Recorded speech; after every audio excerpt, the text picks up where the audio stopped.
wabarakatuh. Perkenalkan, saya Pinatri Wilujeng, NIM 3 digit dari belakang 008, mahasiswi Pendidikan Biologi A 2018, Universitas Negeri Surabaya. Pada kesempatan kali ini, saya akan memodelkan model pembelajaran Direct Instruction atau DI dengan strategi pembelajaran organisasi, yaitu peta pikiran atau mind map. Video ini dibuat untuk memenuhi tugas pada mata kuliah pembelajaran inovatif 1. Terima kasih, selamat menyaksikan. Wassalamualaikum warahmatullahi wabarakatuh. Assalamualaikum warahmatullahi wabarakatuh. Waalaikumsalam warahmatullahi wabarakatuh. Bagaimana kabarnya adik-adik? Alhamdulillah baik Ibu. Ya, sebelum memulai pembelajaran, saya akan mengecek kehadiran adik-adik semua ya. Nggih, Bu. Yang pertama, Aneli Rohmani, Hadir Bu. Desianita, Hadir, Bu. Umratun Farida,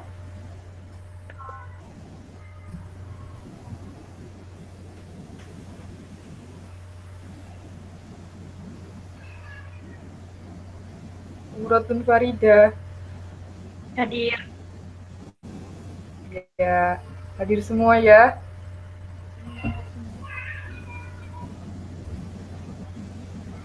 Baik, sekarang kita mulai pembelajarannya ya. Nggih, Bu. Ya Bu. Nah, pada hari ini kita akan belajar tentang sistem pencernaan manusia. Kalian sudah makan? Sudah tadi waktu sahur. Halo. Pun, Bu, sudah. Oh iya, sekarang puasa ya. Nggih, Bu. Ini apa adik-adik? Halo, Belum bisa, Bu. kelihatan nggak sudah, PowerPoint-nya? Sampun. Kelihatan. Sudah, Bu. Nah ya, jadi hari ini kita akan belajar tentang sistem pencernaan manusia. Jadi, apakah kalian pernah makan 4 kali sehari?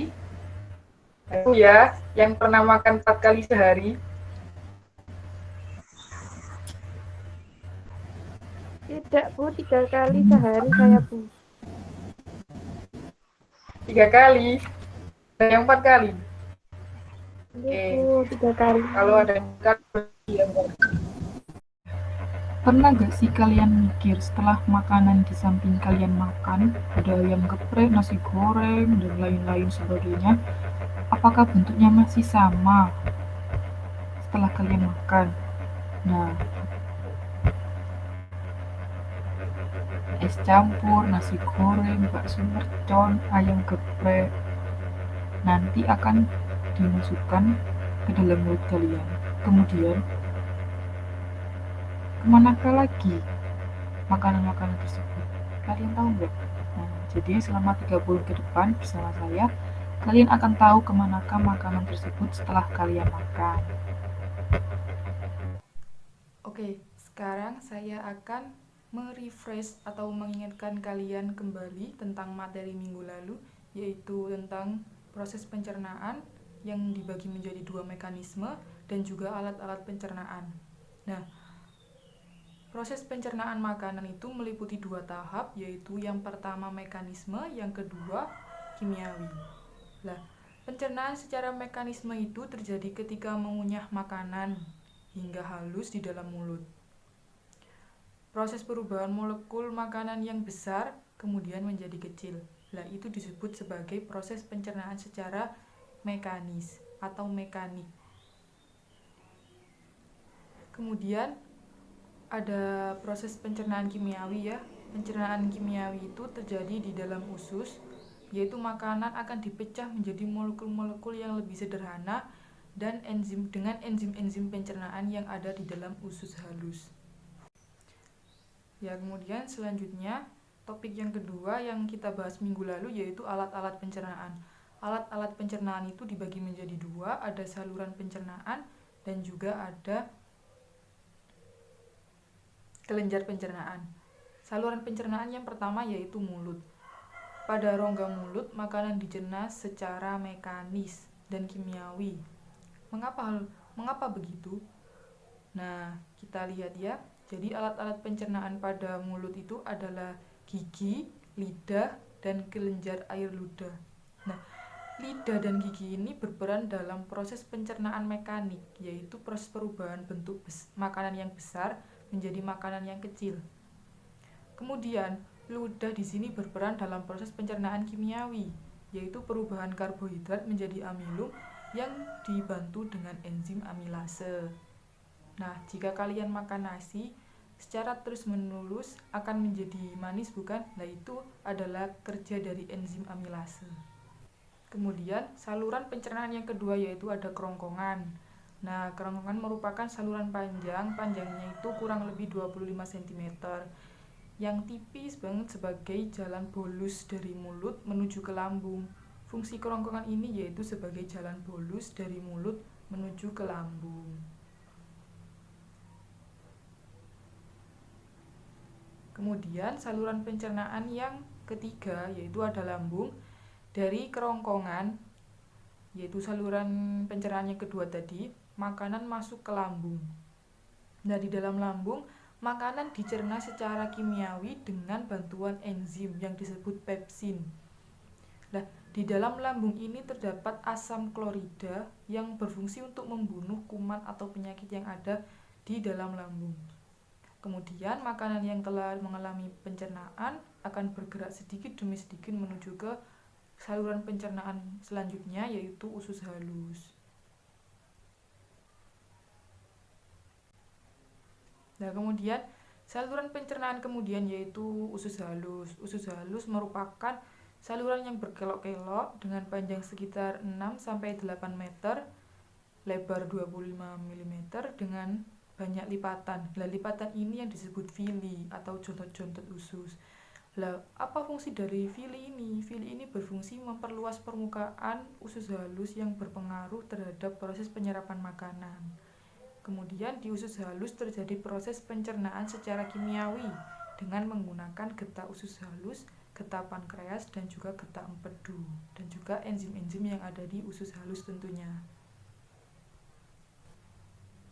Nah, kemudian saluran pencernaan yang setelah usus halus yaitu ada usus besar. Setelah melewati usus halus, sisa makanan masuk ke dalam usus besar. Nah, usus besar terbagi atas usus besar naik, usus besar melintang, dan usus besar turun.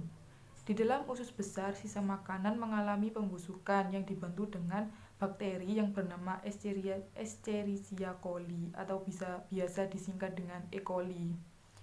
Pembusukan ini air dan garam mineral dari sisa makanan tersebut akan diserap oleh usus kembali.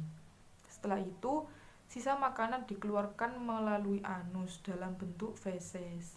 Nah, ini adalah proses pencernaan terakhir, yaitu sisa makanannya dikeluarkan melalui anus dalam bentuk feses.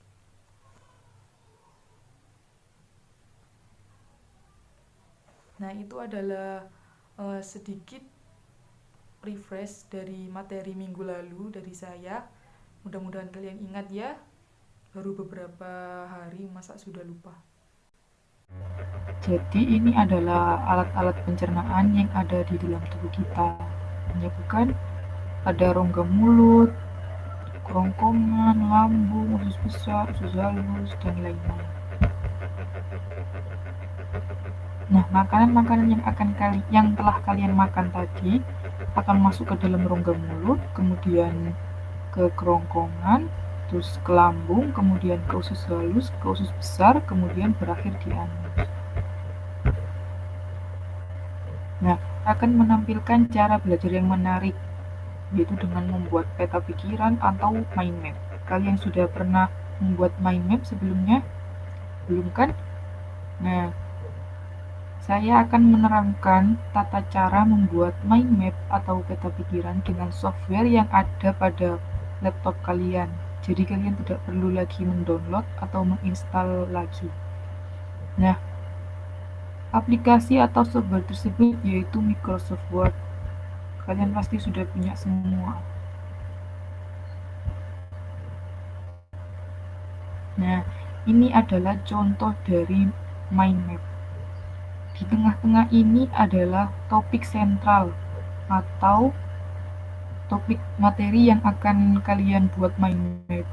Misal kita sekarang membahas tentang sistem pencernaan, jadi kalian nanti topik sentralnya yaitu sistem pencernaan. Kemudian di sini ada cabang-cabang, nanti cabang-cabangnya bisa kalian isi dengan alat pencernaan, kalender pencernaan, dan lain-lain. Warna-warnanya pun juga terserah kalian.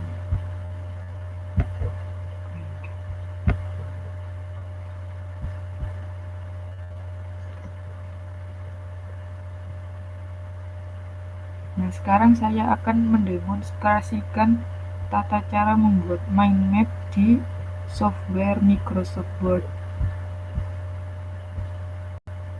Baik, sekarang saya akan mendemonstrasikan cara membuat mind map atau peta pikiran dari aplikasi Microsoft Word Office yang ada di laptop kalian masing-masing. Sebelum membuat peta konsep, kalian terlebih dahulu harus membaca materi yang ada di buku ya, materi tentang sistem pencernaan. Pertama-tama, kalian buka software atau aplikasinya.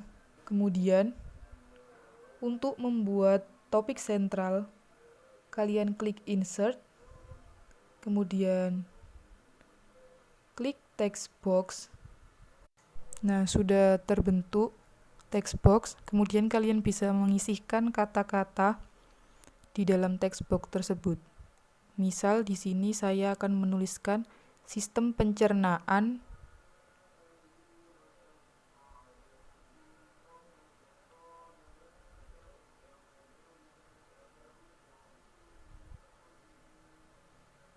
Kalian juga bisa mengubah warna dari text box tersebut dengan mengeklik menu format yang ada di atas. Kalian juga bisa merubah bentuk dari text box tersebut dengan memilih menu Change Shape.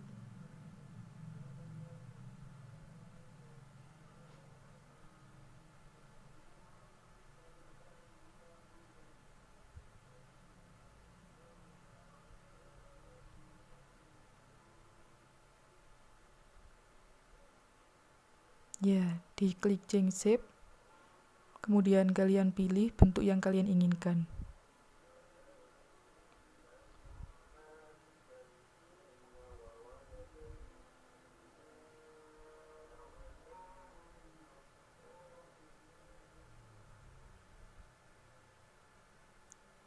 Kemudian, untuk membuat percabangan, kalian bisa mengklik menu Insert, kemudian klik menu Shapes. Kalian pilih anak panah, kalian aplikasikan ke Microsoft Word-nya.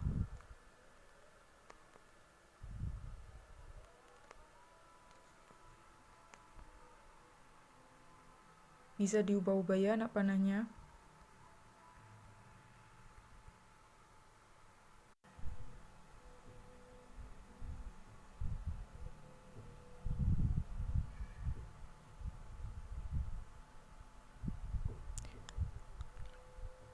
Kemudian, untuk membuat tulisan pada cabang-cabangnya, kalian bisa menggunakan menu Insert, kemudian klik Word Art.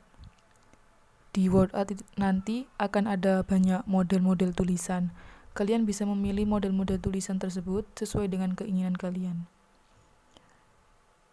Bisa di italic, di garis miring, atau di bold, diganti model tulisan juga bisa, diganti warna juga bisa.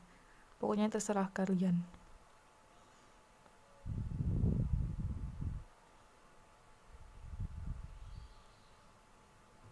Nah, sudah muncul kan alat pencernaan.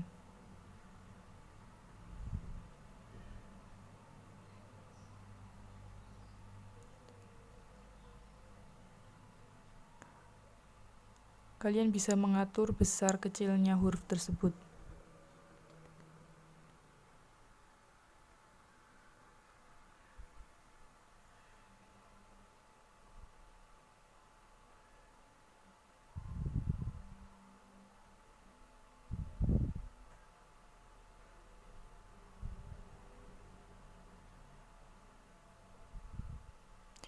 Jangan lupa sebelumnya dipilih text wrapping, kemudian in front of text ya, biar bisa dipindahkan tulisannya.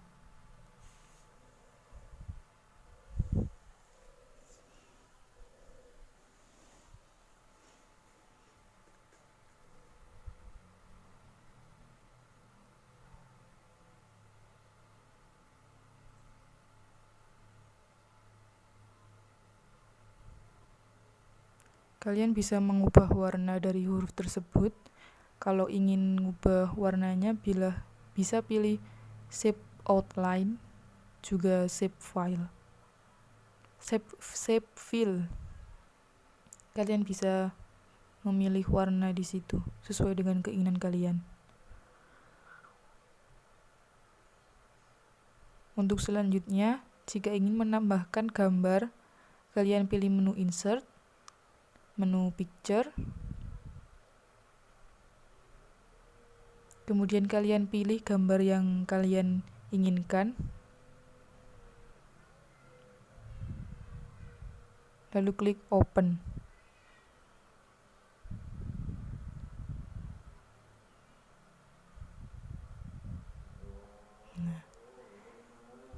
Kalian klik text wrapping, kemudian in front of text, biar gambarnya bisa diubah, bisa digerakkan, dipindah-pindahkan. Gampang kan ya? Gampang kan adik-adik? Membuat sendiri ya. Oke. Untuk menyimpan file atau mind map yang telah kalian buat, kalian bisa menyimpannya dalam bentuk file PDF atau file Microsoft Word. Jadi, untuk menyimpan dalam bentuk PDF, kalian klik tombol yang ada di pojok kiri atas, kemudian kalian klik Save As, kemudian kalian pilih PDF. Setelah itu kalian pilih folder tempat yang kalian ingin menyimpan file mind map kalian. Kemudian klik save. File akan otomatis tersimpan dalam bentuk PDF di folder yang kalian pilih tadi.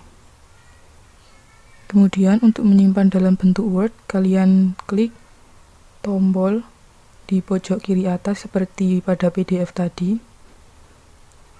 Kemudian klik Save As, pilih Word, kemudian pilih folder, kemudian klik Save. File kalian atau mind map kalian akan tersimpan dalam bentuk Word.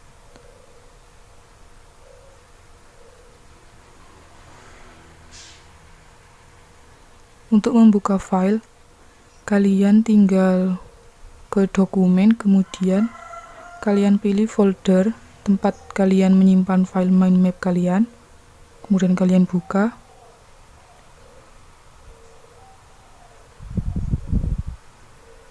Dan file mind map sudah bisa dilihat. Ya, untuk LKPD atau lembar kerja peserta didik sudah saya share ke WA ya. Silakan dibuka. Di situ tertera langkah-langkah dari pembuatan mind map di aplikasi Microsoft Word. Dan di situ juga ada pertanyaan, nanti silakan dijawab ya. Baik adik-adik, siapa yang mau presentasi tentang cara membuatnya? Saya, Bu. Ya, ayo Aneli Rohmani. Ditunjukkan ke teman-temannya ya.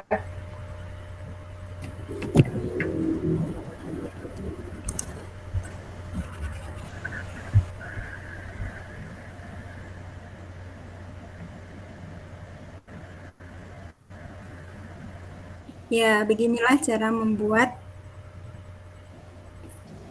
mind mapping. Nah, di tengah ini kan materi utama kita yaitu sistem pencernaan. Nah, di sini kita bisa buat panah untuk membagi. sistem pencernaan tersebut. Misalkan yang pertama di sini kan ada alat pencernaan. Ya, ya bagus Aneli, terima kasih ya. Ya, terima kasih Bu. Ya. Sudah benar langkah-langkahnya, diteruskan membuatnya ya. Oke, saya tunggu 20 menit ya untuk menyelesaikan mind mappingnya. Setelah itu satu persatu presentasi. Baik, sudah 20 menit berlalu. Siapa yang mau presentasi dulu? Oke, saya akan tunjuk saja ya. Yang pertama, Aneli Rohmani, silakan presentasi mind mappingnya terlebih dahulu. Jadi di sini ini adalah akhir dari pembuatan mind mapping. Sistem pencernaan, ada alat pencernaan, enzim yang berperan, lalu zat makanan. Seperti itu, teman-teman.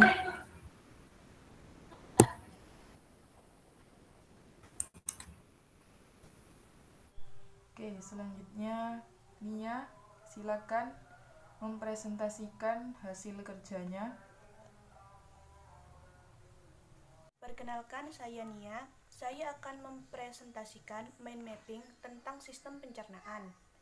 Sistem pencernaan dibagi menjadi alat pencernaan, zat makanan, dan enzim yang berperan.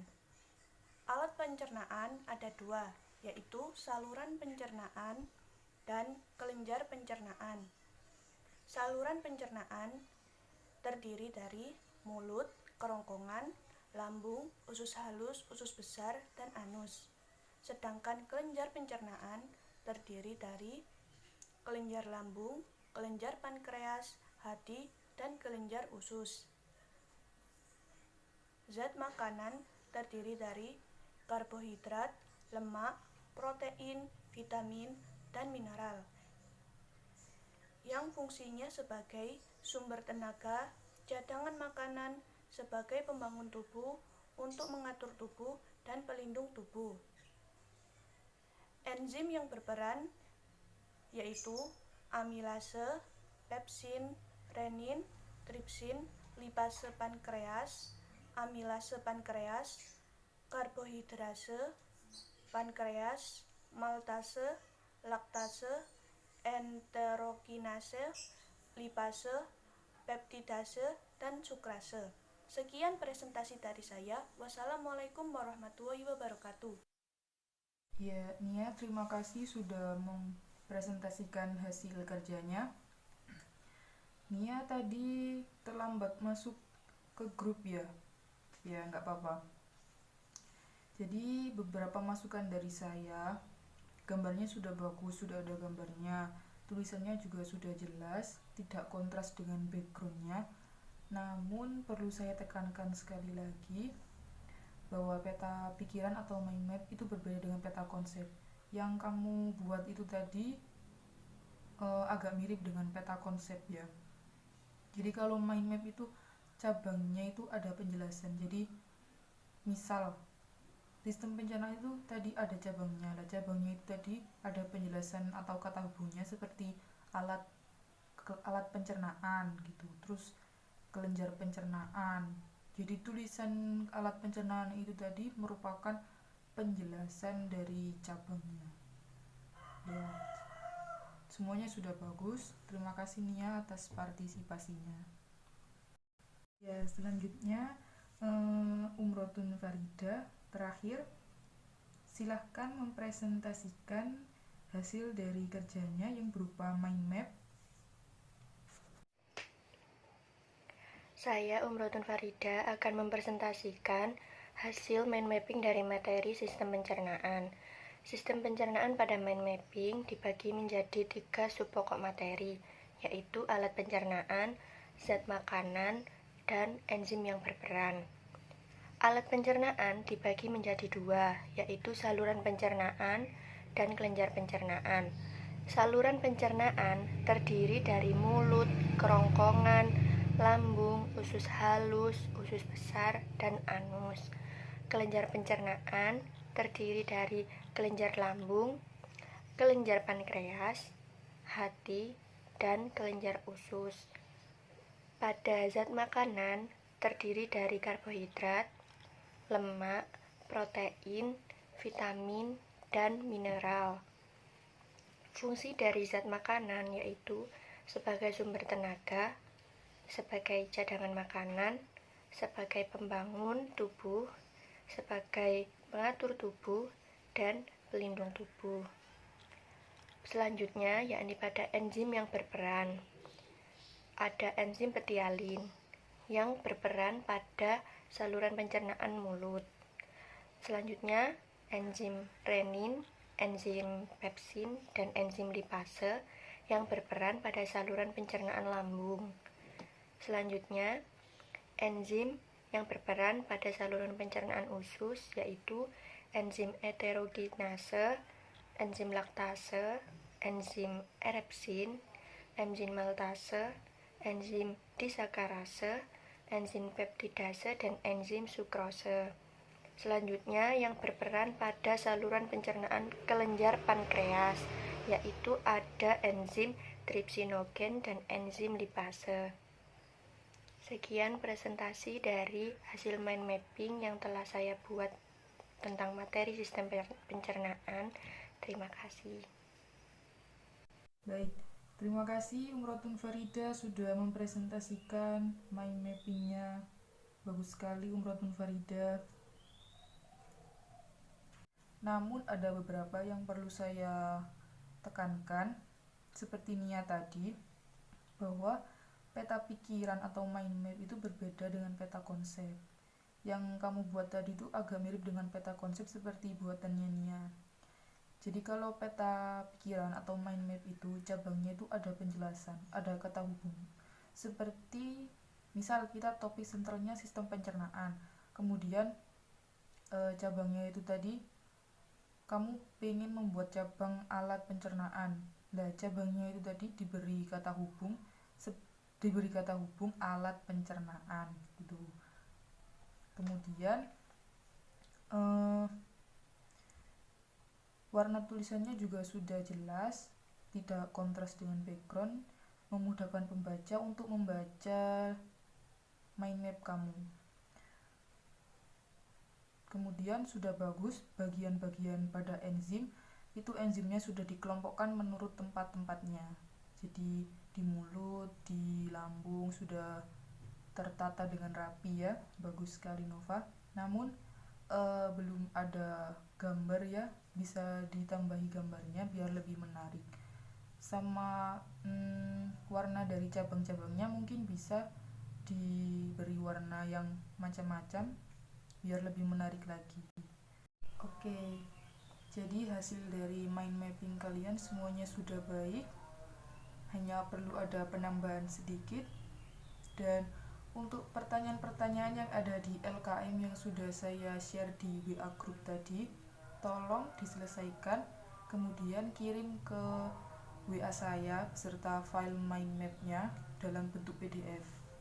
Bagus, adik-adik semua sudah bisa membuat peta konsep ya, atau mind mapping. Iya Bu, bisa. Ya Bu, bisa. Ya. Jadi untuk memperkuat pendalaman atau memperkuat pengetahuan kalian, saya akan memberi tugas tambahan untuk dikerjakan di rumah ya. Tugas tambahannya yaitu berupa mind map tentang sistem pencernaan, tentang gangguan sistem pencernaan dengan organnya. Kemudian ditambah dengan makanan-makanan, jenis makanan yang mengandung protein atau vitamin, juga fungsinya ya. Bisa ya? Siap Bu. Bisa. Ya. Alhamdulillah, pertemuan hari ini berjalan dengan lancar ya. Semoga kita diberi kesehatan oleh Allah SWT. Ada yang ditanyakan? Tidak Bu. Tidak, Bu. Ya, jika tidak ada yang ditanyakan, maka saya akan menutup pertemuan hari ini ya. Terima kasih. Wassalamualaikum warahmatullahi wabarakatuh. Waalaikumsalam warahmatullahi wabarakatuh.